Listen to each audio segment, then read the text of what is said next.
Hi, everybody. Welcome back to another episode of Energy Works. I am here with Blaine, and we are excited for this episode today. We've mentioned in several episodes in the past some elemental things, such as I'm a wood element or a water element, or that's so fire, or that's so metal, or with the metal time of year. And it's sort of a little bit of this internal language that we use here at Energy Medicine Yoga. And we keep saying we're going to explain it. So today we're going to explain it. So the elements come from Chinese medicine. And when both Blaine and I first learned them, well, I think Blaine learned them a little bit studying with me, but then she went and studied with Donna Eden as well. And I learned this studying with Donna Eden. And we learned the five rhythms. And this is a system in Chinese medicine that is kind of like the taxonomy of the universe. That's how I've come to understand it. Everything in the universe falls into these five categories. So while it could seem massively complicated and complex, it also is actually quite simple because everything is only one of five things. And we learn them as the five rhythms. And Donna uses that word because that's how she sees them. She sees these rhythms that are kind of patterns of movement and a ways of going through things. So it's active. It's not like a fixed thing. It's fluid.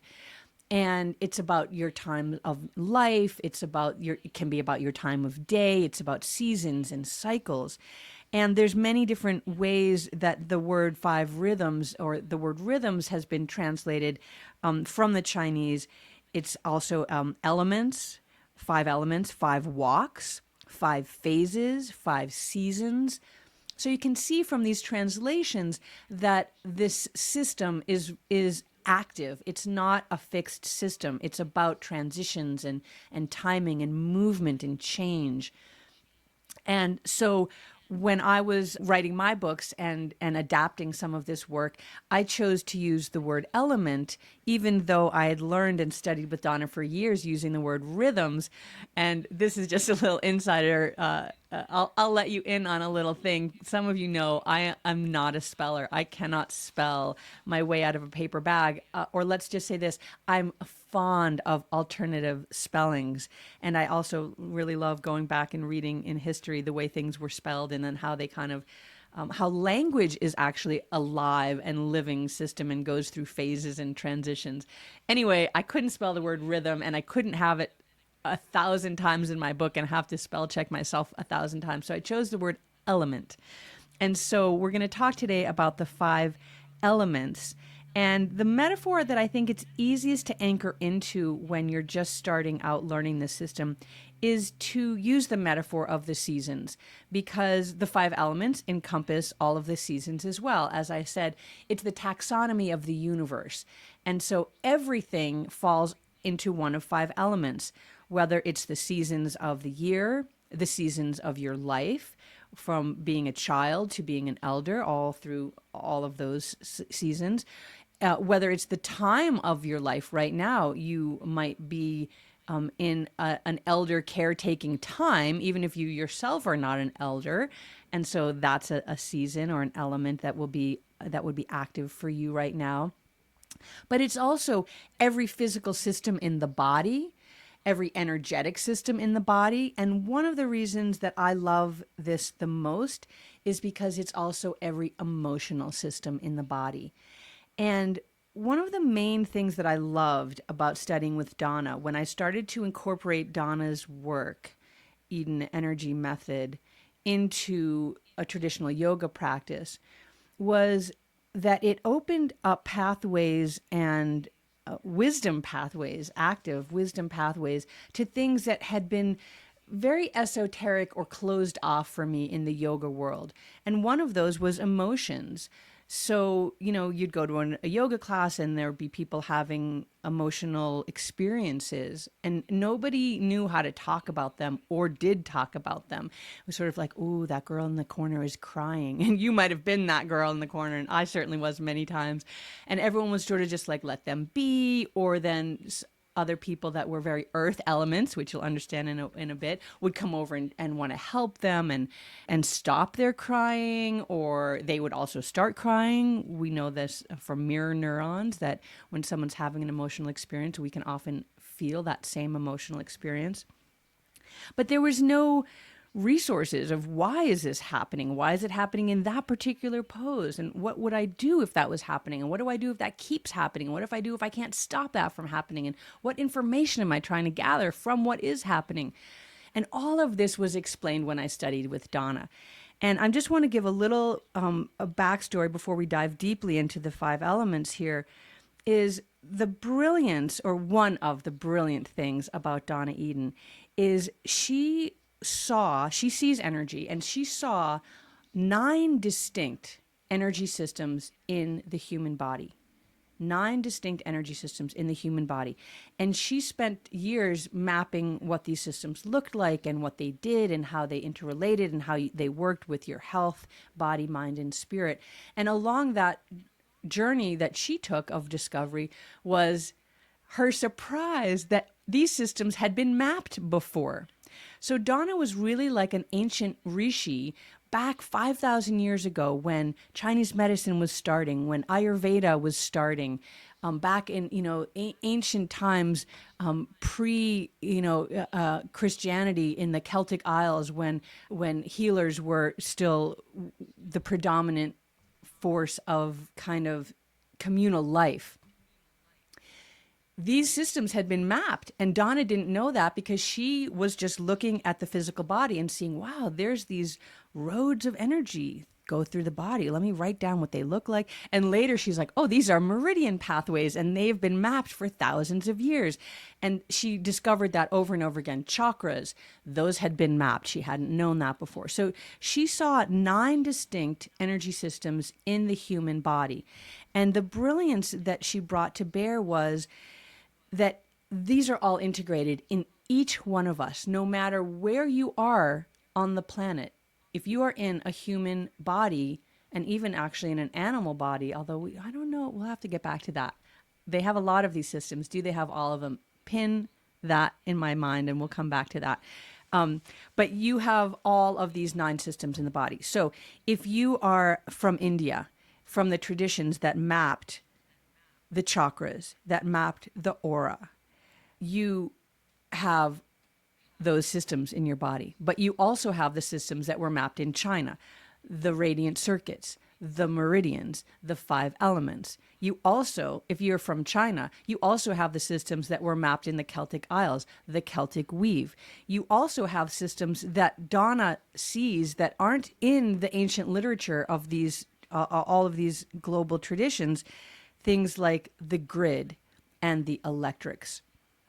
And so she brought all of these together so that we could understand ourselves as these comprehensive, cohesive, integrated, energetic beings.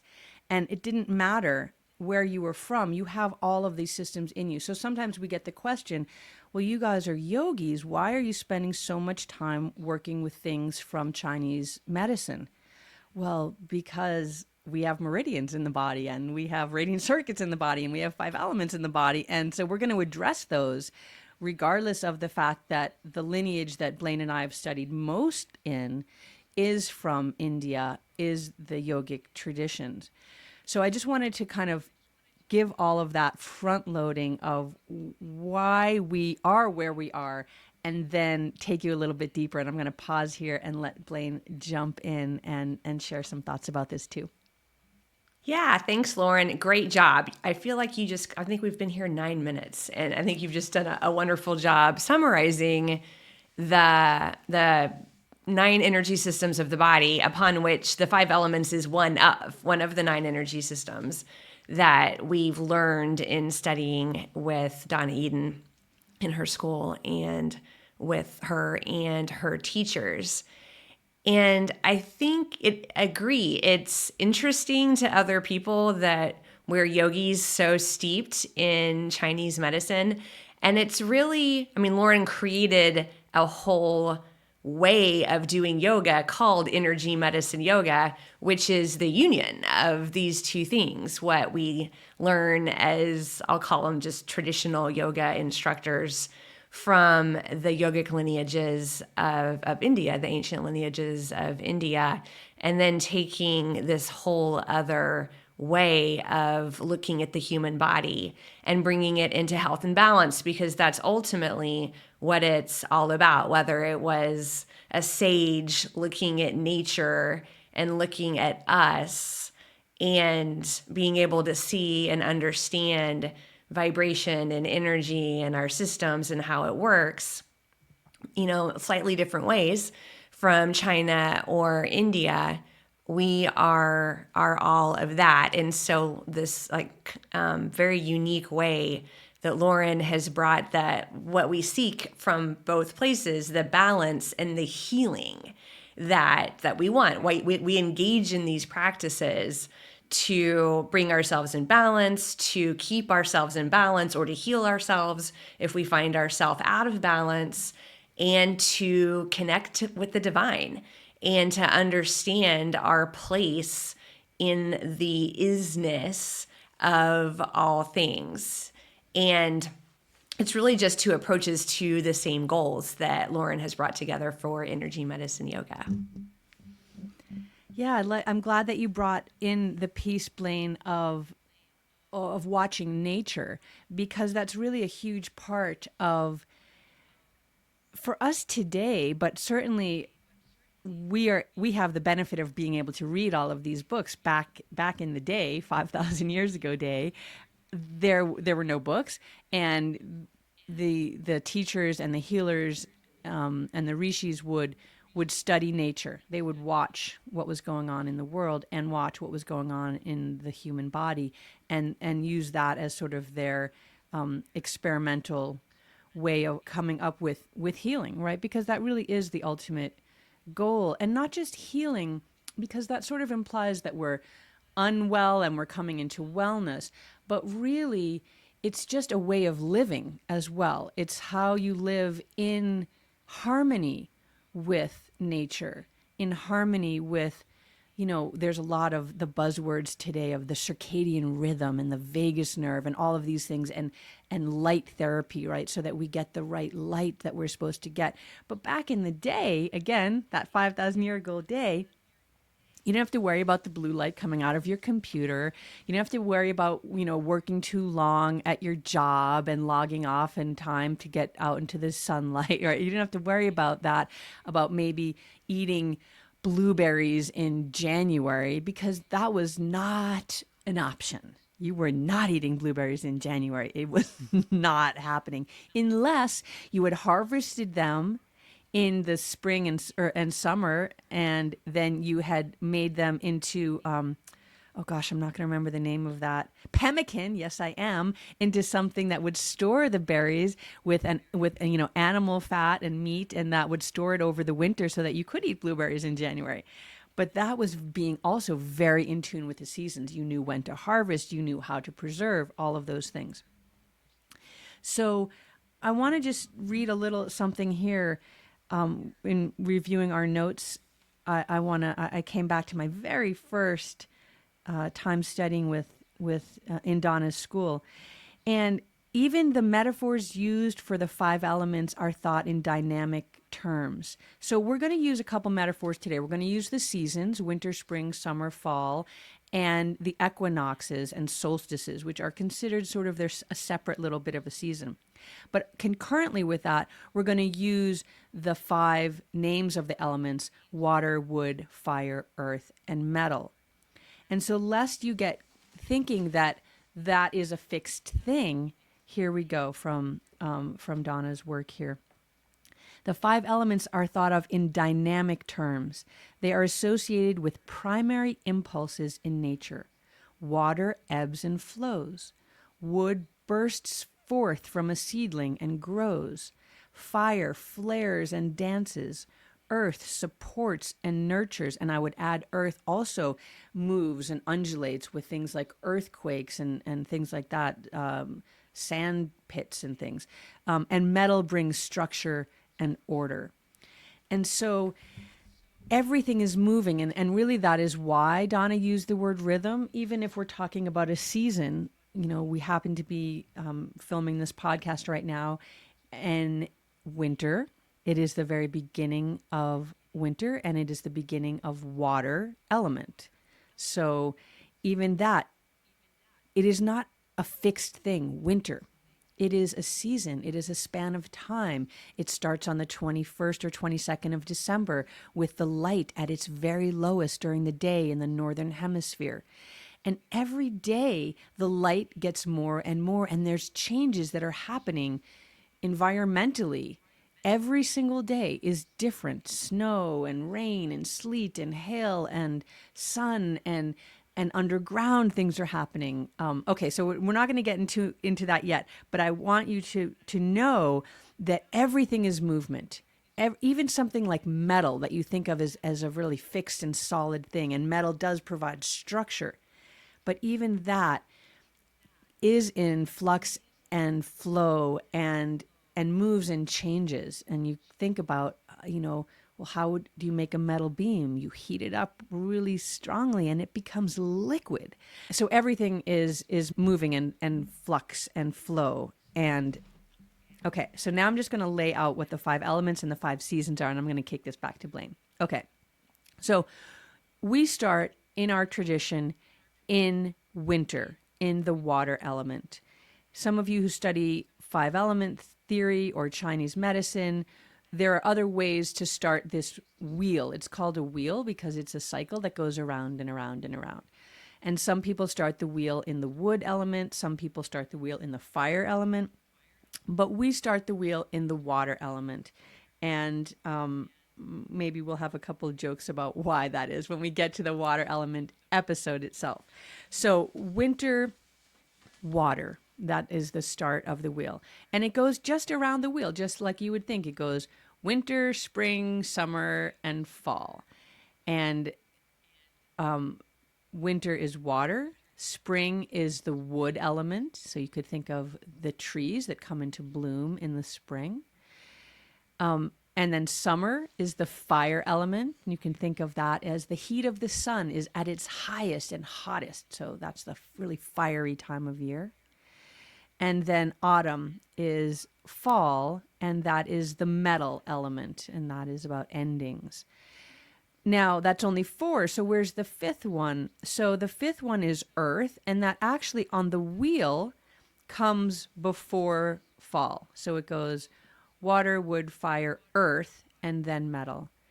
But earth is related to the most transitions of all of the seasons, of all of the elements. And earth seasonally is the solstices and the equinoxes. So 1 week before solstice and 1 week after, 1 week before equinox and 1 week after, those are considered the earth element times. And maybe when we do the earth podcast itself, we can talk about why that sort of is a little bit different than the other elements. But for our purposes, here we are on the wheel: water, wood, fire, earth, metal, winter, spring, summer, equinoxes, solstices, and fall. That's the kind of general layout of things. And I'll pause there before I lay out some other general things and see what Blaine has to add into this. I think that the seasons are such a great metaphor of all the metaphors to describe the elements, for the reason that you said, Lauren, because it's an energy. Spring. Spring is not a day. It is not a minute. It is one day it is pouring rain. One day it is 100 degrees. Then I live in Colorado. The next day it is snowing. The next day it is, 72. The next day the wind is blowing like crazy. The next day you can just be in a tank top. So there's an energy to spring. And then there's an energy to winter. So when you think about, winter, this energy might feel a little more like fireplace, cozy sweatshirt, mug of hot chocolate, right? If you're going to think about the energy, but that doesn't mean that things aren't changing minute by minute by minute, both in your exterior world outside your window and in your interior world, as you are encountering all of the thoughts and emotions and people and unexpected events and phone calls and everything that is coming to you day by day by day. But spring also has its energy. Summer has a very palpable energy. The solstice time has a very palpable energy to it, very spiritual too. I mean, this, the solstices, that's like the stop, right? This like moment of of stop and recognizing and just kind of like being in a different way than we are in the rest of our 365 days that we, or 52 weeks, or however you want to look at how we go around the sun. And then same for fall with the chill coming in. But same thing, it can also be hot and the leaves are coming and the leaves have, covered the sidewalk so deep you're worried you're going to trip and fall.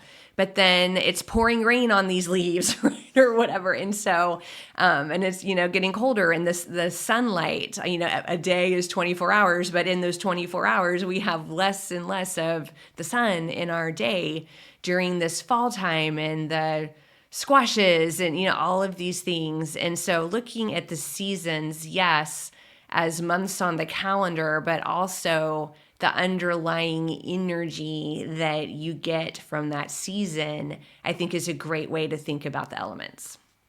Yes, thank you. Yes, that is really important, because not only this is where it's sort of on the edge of simplified complicated. Okay, so just go with us on this for a little bit, because this is a huge field of study, but it's also very easily absorbed, at least the fundamentals of it, and easily applied, and has a real value to your life. And we're gonna get to that over these next few episodes, because the value is not only in the emotional piece that I said about earlier, but what Blaine was just talking about now, the energetics of what this season is.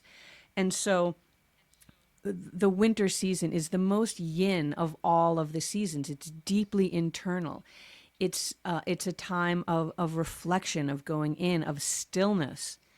And then you come into spring, which is more yang, and it is where you start, the seeds start to pop up through the soil, and you're starting to kind of come into form after the watery time of winter, which is very, it's sort of that womby time where you're reflecting and thinking and hatching ideas. And then comes spring, you hatch those ideas, and you start to plant the seeds. And if any of you are gardeners, you plant, a ton of seeds, and then what do? You pull the little ones out, and so that the bigger ones can grow, and you transplant those into the garden.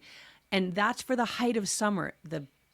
The heat, the days are long, everything is growing, it's robust, the energy is high, and where I live, it is light from like 5 in the morning to 11:30 at night. The days are long. There's a lot of energy and vibrancy going on.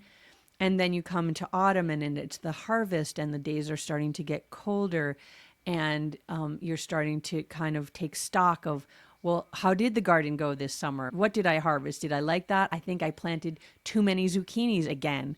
And so next year, I'm not going to do that. I'm not going to be the zucchini bomber who leaves buckets of zucchinis on my neighbor's doorsteps because I don't know what to do with them. Right, you kind of take stock, and then you go back into winter again, and you start to plan. And the equinoxes and solstices are the time in the middle of these turns where you kind of reflect again. You sort of do like a mini reflection within the year as each of those seasons changes. But it's not just the seasons happening, it's you in your life as well, going through these seasons year after year. I still love the autumn season because it's back to school, and I'm a student, and I love back to school time. I like looking at the catalogs. What courses am I going to take? Maybe live at the community college, or just I'm going to take something online, but I feel the energy of that. It's really strong and palpable in my life. But also, aside from just tracking through the seasons as they flow, and as you grow and go year to year and age through the seasons every year, you also have seasons of your own life. So that water, wood, fire, earth, metal also follows you through your life. As a baby, you're in the water element. As a teenager, you're in the wood element. As an adult, you're in the fire element. As a householder, when you're raising your family, you're in the earth element. And as an elder, you're in the metal element. So your life tracks through a full cycle of the seasons as well. And so this is really applicable in so many ways. One of the ways that we use it most in energy medicine yoga, well, there's two ways. One is the physical, because as I mentioned before, every part of your body is in one of these five elements. And so if there's something going on with you physically that you need to understand and learn and heal, it is very helpful to know what element that is and how you can support it energetically through an energy medicine yoga practice, because it may not be as straightforward as you think, because some of the things that are connected in the body, you're just like, really, that's connected to that doesn't seem to make sense, and yet there it is. And if you understand the five elements, there's a way for you to find out and track that so that you can really help support yourself. And so that's a physical and the physiological experience of the five elements and how powerfully helpful they are. But as I said before, the reason that I adore them so much more than any other system is because of the emotional piece of it, because the emotions also rest in each of the elements, both the emotion that is really challenging as well as the antidote for that emotion that can be really freeing, allowing us to sort of gather the information that the emotion is bringing to us and then taking action within from that information that we've gathered. And so another piece of this, not only emotionally, is your personality. Who you are and how you are is based on the five elements. And I used to have this sort of metaphor. This is all very metaphorical until it's not, until it's real. These nine elements, these nine energy systems in the body that you're on a little conveyor belt, and each of the energy systems gets put in, and you've got your aura, and then your meridians, and your chakras, and your triple warmer, which is your immune system support, and all of these systems. And then at the very end, you get dipped into a vat like of tie-dye and hung on the line to dry. And that's your five element. You are unique in who and how you are in the world. And even though I say that's the last thing that you're dipped in, Donna can see what element you are in utero and when you're first born. Like, you are who you are. And I know in Western psychology, they say either, some 2, some 4, some 9 years old, that your personality is like baked in, and that's who you are. And that is elemental. Literally, that's elemental. Your element, who you are, is how you present in the world. And we say this in Eden method and in energy medicine yoga. You both get ill and heal through your element, through whether you are a water, wood, fire, earth, or metal.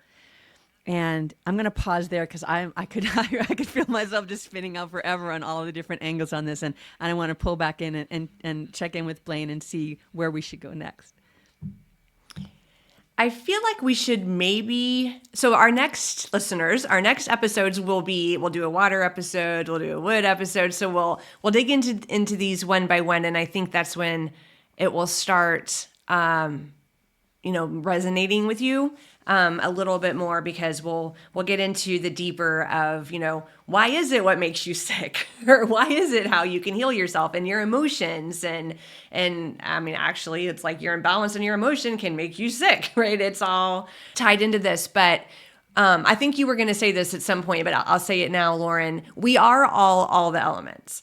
There are 5 elements. We are not 20%, 20%, 20%. And we don't strive to be 20%, 20%, 20%. I mean, that's not the goal in this system, is like, I am perfect when I'm 20, 20, 20, 20. What Lauren is saying is that I think that Donna calls it the lens through which we view the world.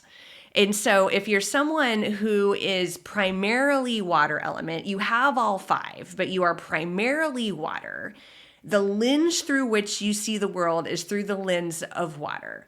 And if you are someone who is primarily wood, the lens through which you view the world is primarily wood. And so the person who's primarily water and the person who's primarily wood can be in basically the same situation and have two different experiences in that situation, which explains a lot about how we can all be in the same situation and we all seem to have gotten something different out of that situation. And so another great side benefit of understanding the 5 elements is it helps you understand the people around you. And because the more you understand them, then the more you can, not in a dismissive way, like, oh, they're just fired, they're just being fired, not in that sort of way, but just like, wow, I can understand the behavior that might be confusing to me because I know this person is a primary fire, and I know that primary fires look at the world in this way, and they're just being themselves. They can't help it. It's not against you or anybody else or because they're stupid or because they're smarter than you or anything. It's just literally who they are. And so I think that more of those nuances will be more clear for you and help you really understand how to use the elements. Because, you know, Lauren and I could sit here and talk about them. It's like, who cares? Lauren, Blaine, who cares? Why do I care about this?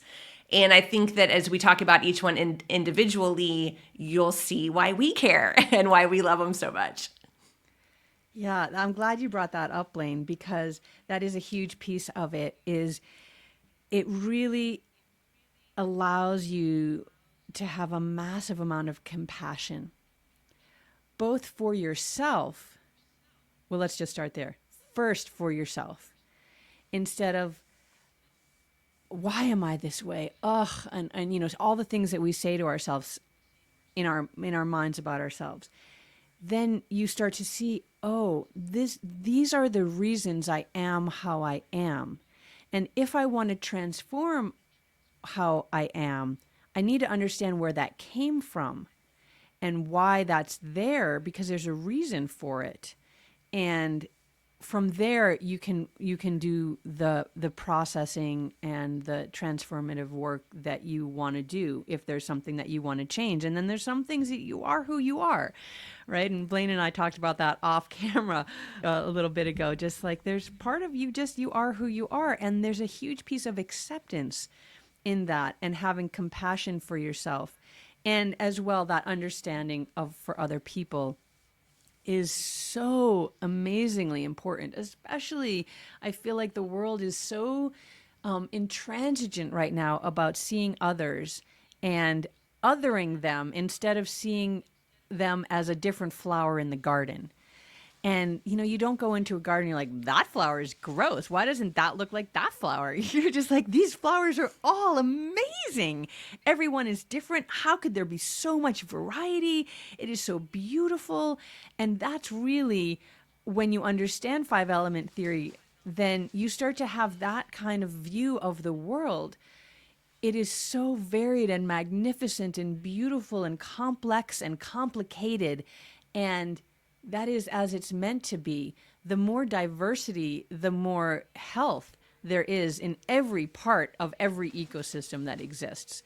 And so when you do something like monoculture, you destroy so many things environmentally and things that you don't even know that you're doing because you're not following the seasons. You're not following the elements. You're not following the wisdom of the natural world.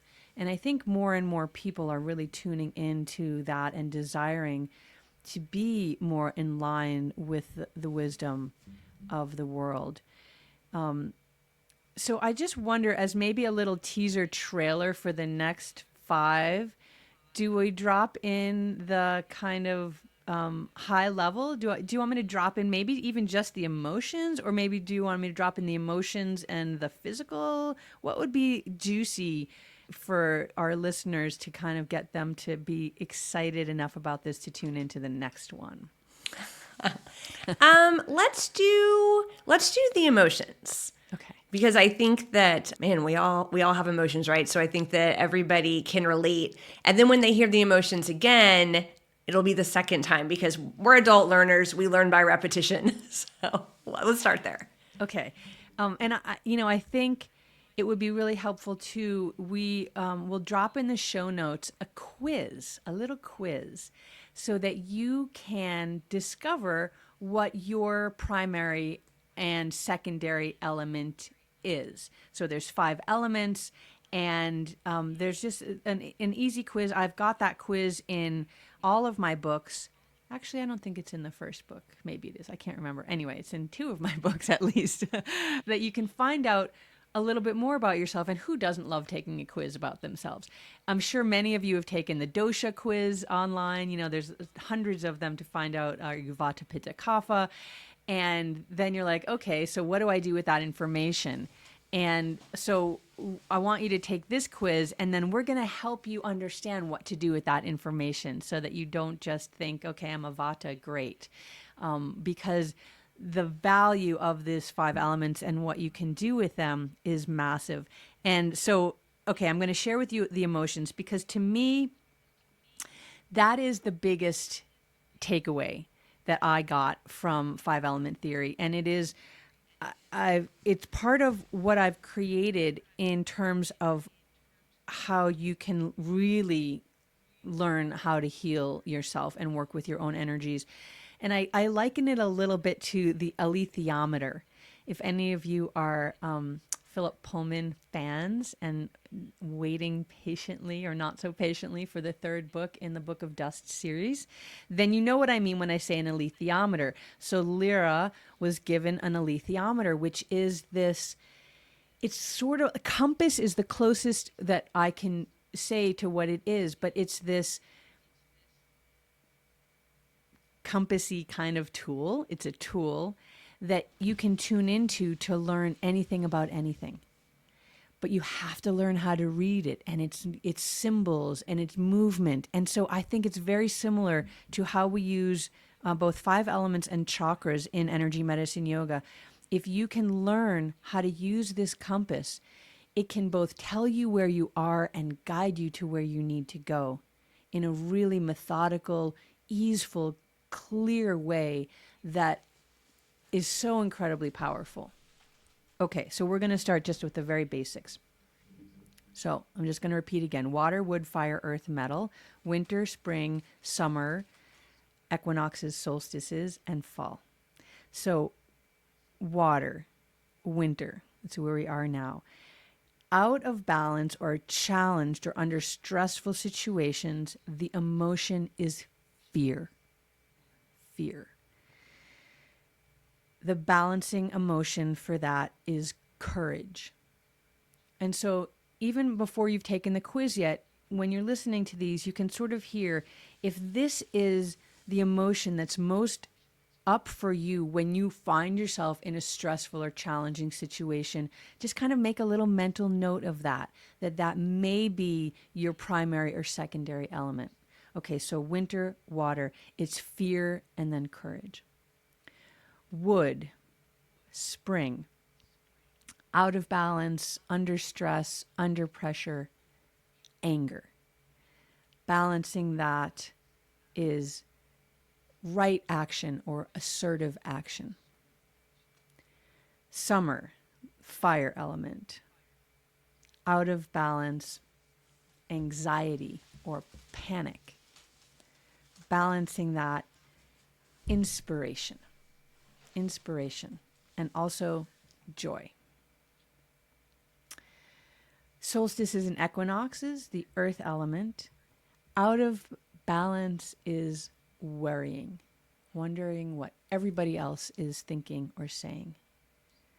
In balance, or the antidote for that, is self-love. Self-love. And then metal, the autumn, metal element. Out of balance or stressed or under pressure is grief. And the antidote is faith and the ability to let go. So that is the really sort of high level umbrella emotional piece of 5 element theory. And I hope that you heard yourself in there somewhere. You heard yourself in there, and maybe even you heard the antidote to the challenging emotion that you find that you most often struggle with. And maybe even just from that, you can put those two together and start to feel a little synastry and a little light. Not a light bulb, but a little light, a little photon illuminate inside you that says, I recognize that. Because remember, the reason that Donna could see all of the things that we read about in books, the chakras, the meridians, the five elements, the reason that she could see that is because she rested inside and looked within. It is a skill that we all have, but we don't often make use of it. And we think, oh, I can't do that. She's Donna Eden, or I'll just read a book, or we're so distracted by the outside world.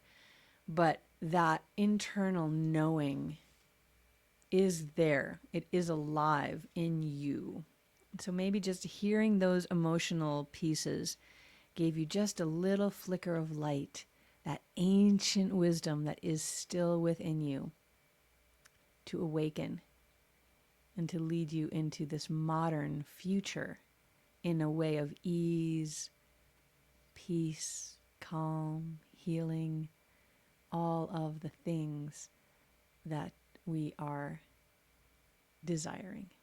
Thanks, Lauren. That was so beautiful. I think I almost didn't want to talk because everything you said was just so inspiring and beautiful. And listeners, watchers, if you're on YouTube, join us for the next episode and we will dive into what is the beginning of the cycle in our tradition, water.